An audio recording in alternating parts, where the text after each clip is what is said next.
number one boy. That's what. You're my number one boy. Logan to Kendall in, I think I know this because it's in a teaser trailer. Logan to Kendall in the season 1, episode 10. You're my boy. You're my number one boy. She couldn't stand the fact that he could win in this moment. And also, like, it's reasonable. You can't kill somebody and then you can't be stainless and think that, spoiler, if anyone is listening who hasn't seen the show, who should have already seen it. Did-oo. But in terms of the relationship, I'm just wondering if there's an opportunity for something different from the whole box set death march. That is Shiv in episode 9 of season 1. No, 10 of season 1? But in terms of the relationship, I'm just wondering if there's an opportunity for something different from the whole box set death march. They were just doomed from the start, really. I think they wanted it to work, but they're just not right for each other. They want to be, somewhere, deep down. They're just not. I mean, I didn't want to audition for it at the beginning. Because I didn't want to be, I don't know, just the kind of handbag of the show who was the only female in a setting of white men in business. Succession was anything but that. I think it showed the frayed edges really well, and that there's more complexity in that world. I've always found that I worry about the accent before I get to set, and once I'm on set with all the other characters, like talking to Karen or talking to Jeremy and being, Shiv and Roman, just naturally falls in. In terms of words that I found difficult to say, Matthew and I would always find New York really difficult because it's New York. It's New York. New York. Because there's too much of an R. But, yeah. New York. I have this overwhelming urge to either knee someone in the vagina or spit on the floor. It's probably Roman. I don't know when, though. I can see him saying it, but I can't get a context for why he says like stuff like that all the time. Can't remember what he did. Sorry, Karen. Memorable. This overwhelming urge to either knee someone in the vagina or spit on the floor. What is wrong with Roman Roy? What isn't? A lot. He had a daddy who didn't love him and a mummy who didn't love him as much as he wanted to be loved. Pour on the floor! Slogan. Episode 3, season 1, 2. Bore on the floor. I feel. Get down! Bore on the floor. This is why you'll never be anything other than a disgrace, a rotten little nothing. Is that Logan? Jerry. Oh, yeah, to Roman. Yeah, probably trying to flirt with him. This is why you'll never be anything but a disgrace, a rotten little nothing. Oh, that is the episode that she was flirting with him. That's when it all sort of blossomed, when he was in the bathroom and... yeah. If it is to be said. If it is to be said... how does he speak? If it is to be said, so it be, so it is. It's Greg in episode 2. It's in season 3...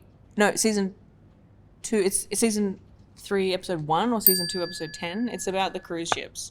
And he's being asked what his name is. Yes, if it is to be said. I'm sorry? If it is to be said, so it is. Are you all right? What a dumbass. For 2 or 3 days, you're going to be kind of famous, but then the caravan moves on. That is Shiv, season 2, episode 9. For 2 or 3 days, you're going to be kind of famous, but then the caravan moves on. When I did this, it was very clear to me that it had to be Shiv believed exactly what she was saying. She's saying it's sort of a deal with the devil kind of thing, and what she's saying is in her interest, yes, in her family's interest, yes, but it has to be presented as if, and it is in Kira's interest as well to look after herself. And unfortunately, Shiv's right, even though it's problematic what she's doing. You were quite a piece of work.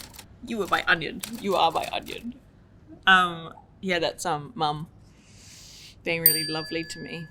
It's quite a way to describe your relationship with your parent. You were my onion. You are my onion. Yeah, well, you're my fucking onion. What is wrong with Shiv and her mum's relationship? Not a lot of love there. Repressed British upper class sort of aristocracy woman, unable to love her child in the way that Shiv wanted to be loved. Shiv had to choose between mum and dad when she was 12, and Caroline has always held that over her. But I think throughout her life she thought the narrative was that dad really wanted us, but really it was dad just wanted to win. Which, like, that's a horrible thing to realize when he cuts you out at the end. Shiv is more like Logan, I think. Unable to discuss emotions comes from mum. Deniability is difficult given she has so much of your blood. I am stumped. Deniability is difficult given she has so much of your blood. Who's the she I'm talking about? Logan to that. What? No, who is this? Oh, I think because I was thinking of blood as in like relatives, just genuine bricks of blood. Deniability is hard when someone's got all of your blood. Deniability is difficult given she has so much of your blood. Have we cleared the air? Feel good now. Have we cleared the air? Feel good now? Yeah, that's me. That's Shiv in the argument with Tom. Have we cleared the air? Huh? Feel good now? It was pretty easy to go to that place with Matthew. Not because like we have any kind of standing disharmony or, you know, hatred for each other. No, because it's easy to play with someone that you love and like have a great friendship with and that you are trusting in the scene with. Why? I love you, really. I love you, but I can't fucking stand you. Oh, I love you, really. I think it's me.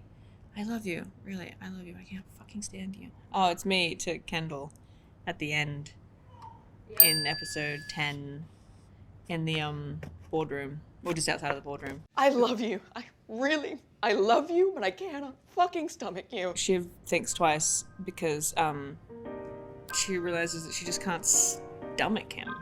Can't stomach Kendall being CEO, being king, being like the leader of the gang. I think Shiv's arc, you know, someone who was outside of the family at the beginning and didn't know whether she wanted to be sort of swept up in all the political machinations of the family. So she, you know, went to politics outside, but then finds herself kind of embroiled in it all and unable to escape.